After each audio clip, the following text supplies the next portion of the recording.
Alright, back here for another video response for John Boggs Collector's 500 subscriber giveaway. He has challenged us to create a video once you're a subscriber, which we are, and enjoy watching his videos. But we've been challenged to talk about 1 to 5 cards that in our collections would be the ones that we would never sell, or if you had to sell off everything, the last ones that you would sell. So I thought it was a good idea for a video. It was challenging to me because obviously many of the cards that we get are cards that we like.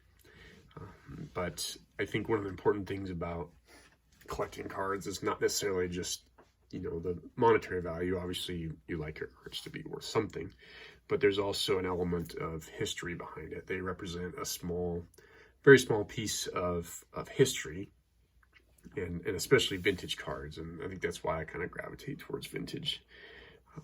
But they provide a little snapshot of baseball history, but also U.S. history. And that's part of the reason I picked this card for my first one.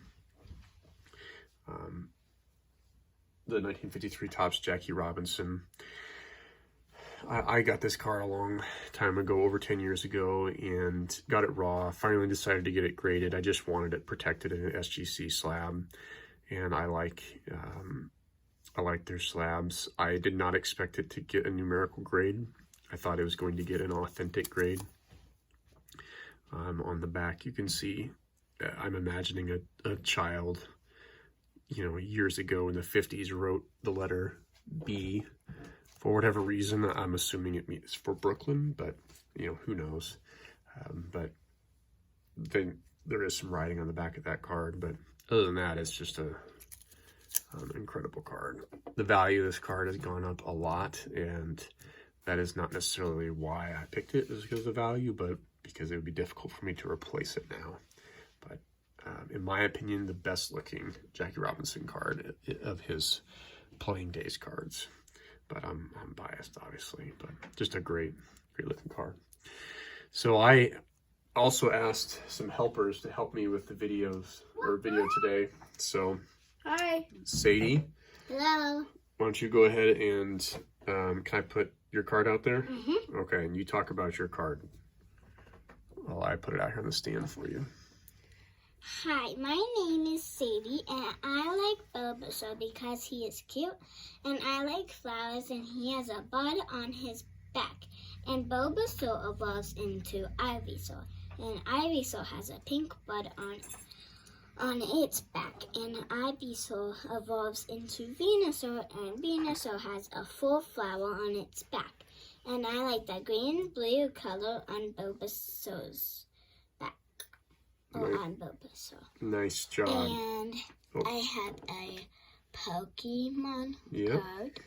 Like, my dad. And he has, like, baseball cards and stuff. Yep. Okay. Well, nice job. That was your entry. Very good. So, Eli, do you want to talk about your card next? Yep.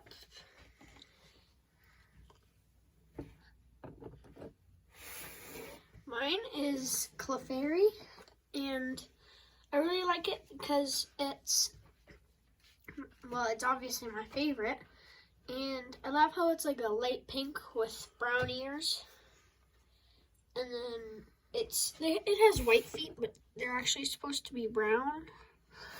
But yeah, and I love, and actually some facts for you.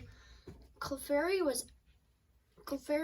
are actually Pokemon that live on the moon, but they come down to Earth in a spaceship, and then they take stuff from Earth and make another spaceship to go back, because they search for moonstones to evolve into Clefable.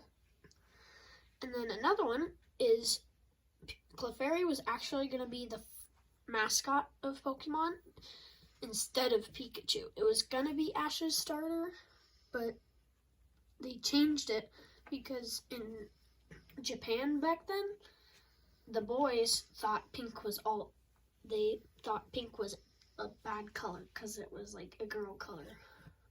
So they thought like blue was for boys and pink was for girls. And so they changed it to Pikachu. Very interesting. All right. Well, thank you, sir. Welcome. Put that back. All right. So, 2 more cards here. The next one I have, you'll notice a bit of a theme here, but 1953 Topps Satchell Paige. Another card that I've had in my collection for a very long time, and another card that would be difficult to replace if I did get rid of it.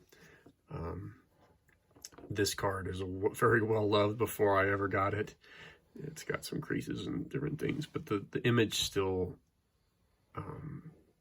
is still well represented there. Unfortunately, this card, what I'm assuming was torn from. I'm assuming it was glued down in some sort of a book of some kind, and so it has some severe paper loss. But the important part is the image. To me, the image is really good. The color is still pretty good, all things considered. But another important person in baseball history in terms of his, coming over from the Negro Leagues to the major leagues, and just an incredible star of the Negro Leagues. And I noticed, I don't know if this is really what it is, but I noticed an autograph looking thing on the back. Yep, it's got a facsimile autograph. Yeah, all the 53 Topps have those. It looks like a normal. So this Pee Wee Reese would have one? Yep. Oh, that one looks real. Yeah. All right, last card here. Last card here for me, going back to the Brooklyn Dodgers, another pitcher. I kind of have an affinity for the pitchers, but 1956 Topps Don Newcombe. To me, it represents an incredible year that he had, winning the Cy Young and the MVP in the same year. Not the most expensive card by any means, but I think it's just a great image of Nuke, and just a beautiful. The 56 set is another really beautiful set, and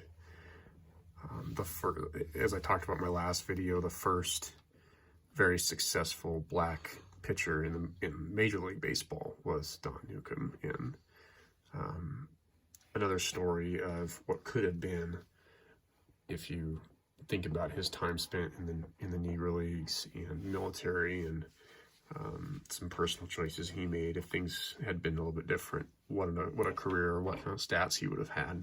So, anyways, John, those are our 5 cards, our group effort, our family effort here today, of our last 5 cards. So, again, nice job on the idea for a video, and we'll see you later. Thanks.